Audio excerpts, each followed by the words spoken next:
Assalamualaikum warahmatullahi wabarakatuh. Perkenalkan, nama saya Fahri Rizwanza. Saya akan menjelaskan tentang reproduksi genus permai. Reproduksi genus permai dimulai dengan fase seksual, yaitu membentukkan sporofit bersifat diploid yang mengandung 2 set kromosom lengkap. Sporofit genus permai terdiri dari 2 jenis, yaitu sporofit betina yang berukuran besar juga bulat dan sporofit jantan lebih kecil yang menempel pada sporofit betina. Contoh tumbuhan genus permai yaitu pinus. Sekian penjelasan dari saya. Assalamualaikum warahmatullahi wabarakatuh. Nama saya Zaidan Alif Fatul Rahman.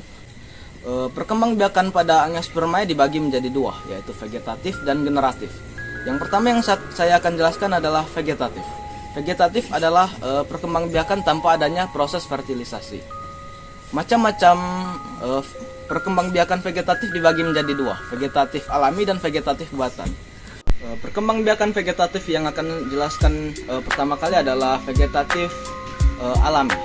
Macam-macam perkembangbiakan vegetatif alami adalah, yang pertama adalah rizoma. Rizoma adalah batang yang ada di dalam tanah. Rizoma ini beruas dan berbuku. Pada setiap bukunya terdapat tunas yang bisa berkembang menjadi individu baru. Contoh rizoma yaitu kunyit, jahe, temulawak, dan lengkuas. Selanjutnya adalah stolon. Stolon adalah batang tumbuhan yang menjalar di atas tanah. Stolon ini berbuku-buku. Setiap bukunya terdapat tunas yang berkembang menjadi individu baru. Contoh stolon yaitu strawberry dan pegagan. Selanjutnya adalah umbi lapis. Umbi lapis merupakan modifikasi batang dan daun, tersusun atas lapisan daun dan batang. Pada umbi lapis terdapat kuncup samping, yang apabila dipisahkan dari umbi induk akan tumbuh menjadi individu baru. Contohnya bawang merah. Selanjutnya umbi batang. Umbi batang merupakan modifikasi batang yang mengalami pembekakan di dalam tanah. Pada umbi batang, ini terdapat mata tunas yang dapat berkembang menjadi individu baru. Selain itu, umbi batang ini bisa menjadi cadangan makanan. Contohnya umbi batang yaitu kentang. Selanjutnya adalah kuncup adventif daun. Kuncup adventif daun adalah kuncup yang terdapat pada tepi daun. Disebut juga tunas liar tepi daun. Kuncup ini dapat berkembang menjadi individu baru. Contoh kuncup adventif daun yaitu cocor bebek. Selanjutnya vegetatif buatan, yaitu reproduksi vegetatif dengan bantuan manusia. Vegetatif buatan ada 3, yaitu cangkok, merunduk, dan stek. Cangkok dilakukan dengan mengelupas tangkai tanaman yang berkayu, kemudian dibalut dengan tanah yang dibungkus dengan plastik.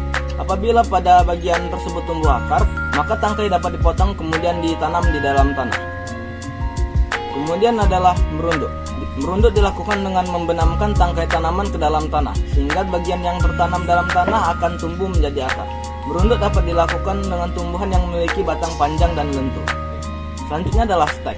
Stek dilakukan dengan memotong bagian tumbuhan, kemudian ditanam untuk menghasilkan individu baru. Contohnya adalah singkong.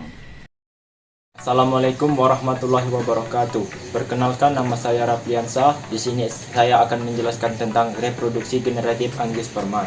Penyerbukan adalah proses menempelnya serbuk sari pada kepala putih. Jenis perantara penyerbukan yang lain yaitu angin, anemogami, serangga, entomogami, burung, ornitogami, kelelawar, chiropterogami, dan manusia, antropogami.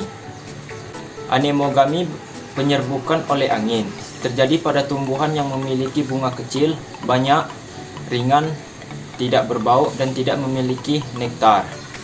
Entomogami penyerbukan oleh serangga terjadi pada bunga yang memiliki warna menarik, berbau harum, dan memiliki nektar.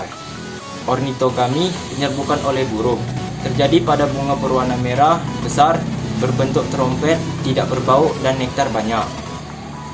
Chiropterogami penyerbukan oleh kelelawar terjadi pada bunga berwarna menarik, berbau, memiliki nektar, dan mekar pada malam hari. Antropogami penyerbukan oleh manusia terjadi pada bunga yang berumat 2, yaitu bunga yang hanya memiliki serbuk sari saja atau memiliki putik saja. Penyebaran biji pada angiospermae terjadi pada tumbuhan baru yang tumbuh agak jauh dari induknya. Penyerbukan biji dapat dilakukan melalui perantara yaitu anemokori, hidrokori, zookori, dan antropokori. Anemokori penyebaran biji oleh angin terjadi pada tumbuhan berbiji kecil, ringan dan bersayap. Biji ringan dan bersayap mudah terbawa angin, sehingga biji bergerak mengikuti arah angin. Contohnya bunga dan delon. Hidrokori penyebaran biji oleh air. terjadi pada tumbuhan yang hidupnya dekat perairan, contohnya kelapa dan bakau.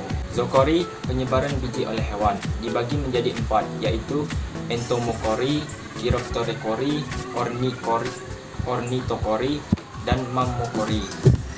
Anthropokori, penyebaran biji oleh manusia, contohnya manusia menanam padi, jagung, dan tumbuhan lain. Sekian penjelasan dari saya. Assalamualaikum warahmatullahi wabarakatuh. Saya Muhammad Al-Fauzan dan saya akan menjelaskan perkembangbiakan tumbuhan paku. Tumbuhan paku berkembang biak menggunakan spora. Tumbuhan paku dapat berkembang biak secara vegetatif atau generatif. Jika kadar air kotak spora tumbuhan paku berkurang, maka kotak spora akan pecah dan menghasilkan spora. Spora akan tumbuh menjadi protalium. Protalium akan berkembang dan menghasilkan antheridium dan apkegonium. Antheridium akan menghasilkan sperma. Apkegonium akan menghasilkan sel telur. Fertilisasi akan terjadi jika sperma yang dihasilkan antheridium sampai kepada sel telur yang dihasilkan apkegonium dan akan menghasilkan zigot. Zigot yang dihasilkan akan menjadi tumbuhan paku yang baru. Demikian penjelasannya. Wassalamualaikum warahmatullahi wabarakatuh. Assalamualaikum warahmatullahi wabarakatuh. Perkenalkan, nama saya Fauzan Pesandaran. Kali ini saya akan menjelaskan alat reproduksi pada tumbuhan lumut. Lumut dapat bereproduksi secara seksual dan aseksual. Reproduksi seksual dapat terjadi melalui peleburan sel gamet jantan dan betina, sedangkan reproduksi seksual melalui fragmentasi dan pembentukan gema. Sepanjang hidupnya, tumbuhan lumut mengalami metaxenis atau pergiliran keturunan. Pergiliran keturunan terjadi antara generasi gametofit dan generasi sporopit. Generasi gametofit merupakan generasi yang menghasilkan gamet. Generasi sporopit merupakan generasi yang menghasilkan spora. Pada tumbuhan lumut, fase gametofit lebih didominankan pertandingan fase profit. Pada tahapan gametofit, organ reproduksi seksual dapat tumbuh bagian pucuk batang. Tumbuhan lumut memiliki organ penghasil sel bagian kelamin jantan dan organ penghasil sel kelamin betina pada saat ovum siap dibuahi. Maka argegonium terbuka sel sperma menuju squamosome dengan bantuan air sehingga terjadilah fertilisasi. Hasil fertilisasi tersebut akan tumbuh menjadi zigot, kemudian tumbuh menjadi sporopit yang nantinya akan menghasilkan spora. Tahapan menghasilkan spora inilah dimulai fase sporopit. Spora yang jatuh di tempat seksual akan tumbuh menjadi protema. Selanjutnya protema akan tumbuh menjadi tumbuhan lumut baru. Sekian penjelasan saya kali ini. Wassalamualaikum warahmatullahi wabarakatuh.